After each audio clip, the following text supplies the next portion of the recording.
I'm going to show you how to work the applied I-cord around the top of my test slipper. Here I've got all my picked up stitches on a circular needle.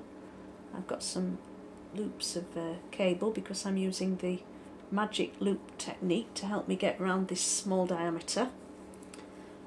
And I'm starting at the very back of the slipper at the seam.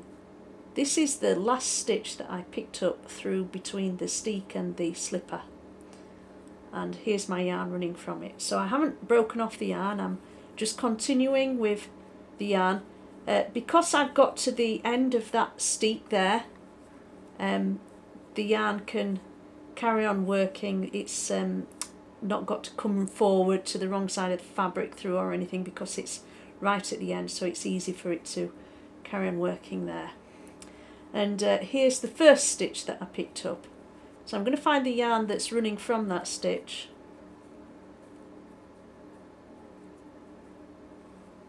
and secure it around my other hand so that that stitch doesn't work too loose as we start here. And all I do is I carry on knitting immediately next to the last stitch that I picked up. I knit 2 stitches and I make sure that I tug on the yarn of the first stitch to keep it tight. Right, that's done. I can let go of the yarn now from the beginning of the picked up stitches. So I've knitted 2 stitches immediately next to the last stitch that I picked up through between the steek and the main slipper. And now I'm going to slip a stitch and then knit the next stitch and pass the slip stitch over. And then I pass those 3 stitches back to my passive needle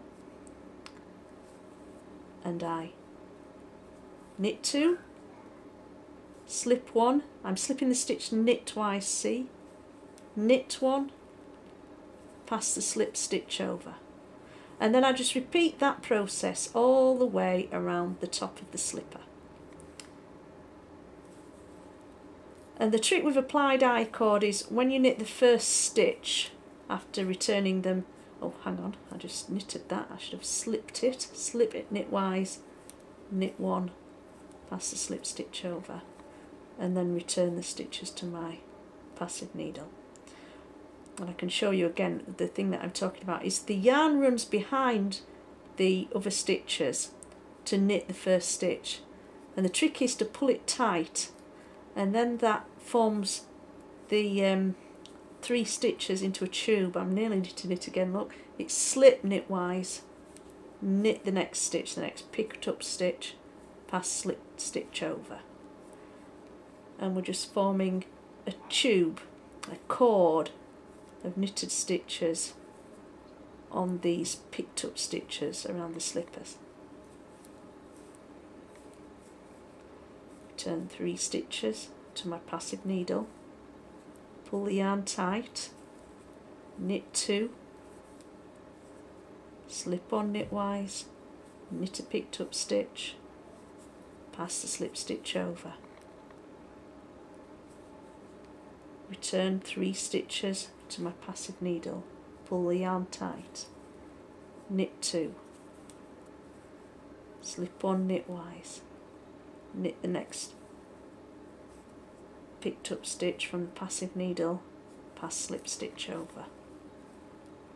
Return 3 stitches to the passive needle, pull the yarn tight, knit 2, slip on knitwise, knit 1 picked up stitch, pass the slip stitch over. And that's how it goes all the way around the top of the slipper. And then I'll just stop for a moment to show you there the cord forming. That's the first steek stitch that you can see in the back there. In fact, I'll turn it over fully. There's the first steek stitch and this is the back of the I-cord. And there you are. Forms a neat cord around the top of the slipper. Thank you very much.